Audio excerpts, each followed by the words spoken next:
19 رمضان کو جب امام علی علیہ السلام کی اذان کی آواز گونجی تو پوری کائنات میں سوگ برپا ہو گئی۔ چرند پرند اور جنات چیخنے لگے۔ حضرت جبرائیل علیہ السلام تمام انسانوں کو مخاطب کر کے کہنے لگے، اے انسانوں، آج علی علیہ السلام کی آواز میں اذان آخری مرتبہ سن لو۔ امام علی علیہ السلام نے اذان دینے کے بعد نماز کے لیے مصلی پر تشریف لائے اور عبادت میں مشغول ہو گئے۔ جیسے ہی آپ نے سجدہ کیا، ملعون عبد الرحمن ابن ملجم نے زہر میں بھجی ہوئی تلوار سے آپ کے سر پر ضرب لگائی۔ مسجد کوفہ میں قیامت برپا ہو گئی، تمام چاہنے والے سر پیٹنے لگے۔ امام علی علیہ السلام کا مصلی خون سے رنگین ہو گیا۔ آپ کے چہرے، سر اور داڑھی پر خون بہنے لگا۔ چاہنے والوں میں سے کچھ ملعون قاتل کو تلاش کرنے لگے، جبکہ کچھ امام علی علیہ السلام کے زخموں سے بہنے والا خون صاف کرنے میں مصروف ہو گئے۔ اسی دوران امام علی نے فرمایا، اے حسن، یہ فجر کی نماز کا وقت ہے، پہلے نماز مکمل کراؤ، پھر میری طرف آنا۔ امام حسن علیہ السلام نے نماز پڑھائی اور مسجد میں موجود تمام مسلمانوں نے نماز ادا کی۔ جب نماز ختم ہوئی تو امام علی علیہ السلام کے قاتل کو پکڑ کر آپ کی خدمت میں پیش کیا گیا۔ جب کچھ عقیدت مند شہد کا شربت لے کر آئے، امام علی علیہ السلام نے اپنے قاتل کے چہرے پر خوف کے آثار دیکھ کر فرمایا، یہ شربت مجھے نہیں بلکہ میرے قاتل کو دو، اسے اس کی زیادہ ضرورت ہے۔ پھر آپ نے فرمایا، اس نے مجھ پر ایک ہی وار کیا، تم بھی اس پر ایک ہی ضرب لگانا، اگر یہ زندہ بچ جائے تو اسے آزاد کر دینا، اگر یہ مر جائے تو اس کے جسم کے ٹکڑے مت کرنا، کیونکہ میں نے رسول اللہ صلی اللہ علیہ وآلہ وسلم سے سنا ہے کہ اللہ کے نزدیک سب سے بدترین شخص وہ ہے جو مرے ہوئے کے جسم کے حصے کاٹے۔ یہ سن کر سب لوگ امام علی علیہ السلام کے عدل و انصاف پر رو پڑے۔ پھر آپ نے فرمایا، حسن، حسین اور عباس، مجھے گھر لے چلو۔ جب آپ گھر کے قریب پہنچے تو فرمایا، عباس، چاہنے والوں سے کہو کہ واپس چلے جائیں۔ کسی نے عرض کی، یا امیر المومنین، یہ سب آپ کے چاہنے والے ہیں، آپ کو اس حالت میں کیسے چھوڑ کر جا سکتے؟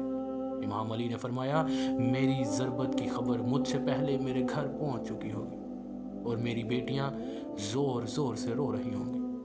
میں نہیں چاہتا کہ میری بیٹیوں کی آواز میرے چاہنے والوں کے کانوں تک پہنچے۔ چاہنے والے وہیں رک گئے اور امام علی علیہ السلام کو گھر لایا گیا۔ جیسے ہی آپ کو گھر میں داخل کیا گیا، تمام خواتین رونے لگیں۔ امام علی علیہ السلام نے فرمایا، سب کو تسلی دو، اور فرمایا، مجھے میرے بھائی رسول اللہ صلی اللہ علیہ وآلہ وسلم نے پہلے ہی بتا چکے تھے کہ اے علی، میری امت تجھے رمضان کے مہینے میں مسجد میں ضرب مارے گی اور تیرے سر کے خون سے تیری داڑھی رنگین ہو جائے گی۔ یہ وقت صبر کا ہے۔ جب طبیب نے امام علی علیہ السلام کا زخم دیکھا تو روتے ہوئے بولا، یہ تلوار زہر میں بھجی ہوئی تھی اور زہر پورے جسم میں پھیل چکا ہے، جتنا ہو سکے انہیں دودھ پلائیں۔ جب یہ خبر کوفہ میں پھیلی تو یتیم بچے اپنے حصے کا دودھ لے کر امام علی علیہ السلام کے گھر پہنچے اور کہنے لگے، یا حسن، یہ ہمارے حصے کا دودھ ہمارے مولا کو دے دو، ہم ایک بار یتیم ہو چکے ہیں، دوبارہ یتیم نہیں ہونا چاہتے۔ امام علی علیہ السلام نے مسلسل ذکر الہی میں مشغول رہے۔ جب 19 رمضان کا دن ختم ہوا اور 20 رمضان کی رات آئی تو آپ نے فرمایا، اب میرے حجرے میں کوئی نہ آئے، کیونکہ دنیا بھر کے فرشتے اور جنات مجھ سے ملنے آ رہے ہیں۔ جب 20 رمضان کا سورج طلوع ہوا تو امام علی علیہ السلام نے فرمایا، امام حسن علیہ السلام کو بلا کر فرمایا، میرے چاہنے والوں کو بتاؤ کہ وہ مجھ سے آخری ملاقات کر لیں۔ جیسے ہی عقیدت مند قطار بنا کر آپ کے حجرے میں داخل ہوئے تو دیکھا کہ زہر کی شدت سے آپ کا چہرہ زرد ہو چکا تھا۔ سب رونے لگے، سلام عرض کیا اور سوالات کیے۔ پھر امام علی نے اپنے اہل خانہ کو حجرے میں بلا کر وصیت فرمائی، اب اس خاندان کا وارث میرا بیٹا حسن ہے، اس کی بات کو ماننا، حسن، جتنا ہو سکے محبت اور امن کا پیغام دینا، حق بات کہنا، مظلوموں کی مدد کرنا اور مسلمانوں کے درمیان اتحاد قائم رکھنا، قرآنی تعلیمات پر عمل میں تاخیر نہ کرنا، نماز کو ترک نہ کرنا، کیونکہ یہ دین کا ستون ہے، اللہ کے گھر کی حفاظت کرنا، پڑوسیوں کا خیال رکھنا، یتیموں کے حقوق کا خیال رکھنا اور ہمیشہ عدل و انصاف سے کام لینا۔ پھر آپ نے فرمایا، حسن میرے جنازے میں کسی کو شریک نہ کرنا، تم اور حسین پیچھے سے جنازہ اٹھاؤ گے اور آگے سے جبرائیل و میکائیل اسے اٹھائیں گے۔ اسے ایک اونٹنی پر رکھ دینا، جہاں وہ اونٹنی رکے گی وہیں میری قبر ہوگی، اور میری قبر کا کسی کو علم نہ ہونے دینا، کیونکہ دشمن میرے جسم کی بے حرمتی کرنا چاہتے ہیں۔ پھر آپ نے حضرت عباس علیہ السلام کی طرف دیکھا اور فرمایا، اے عباس، تمہیں میں نے کربلا کے لیے مانگا ہے، آج سے حسین تمہارے آقا ہیں، تم ان کے غلام کی طرح رہنا۔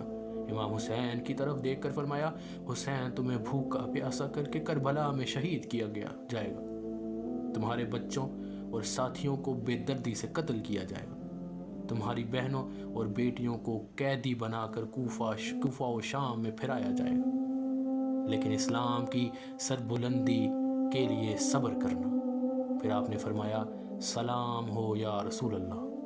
یہ سن کر گھر والوں نے روتے ہوئے پوچھا، کیا ہمارے درمیان رسول اللہ موجود ہیں؟ امام علی نے مسکرا کر بولے، ہاں، اللہ کے محبوب اور فاطمہ زہرا مجھے لینے آئے ہیں۔ یہ کہہ کر امام علی علیہ السلام نے اپنی آنکھیں بند کر لی اور وصال فرما گئے۔ وصیت کے مطابق آپ کا جنازہ خفیہ طور پر اٹھایا گیا۔ جیسے ہی جنازے کو ایک اونٹنی پر رکھا گیا، وہ چلتی گئی اور ایک چمکدار پتھر پر جا کر رکی۔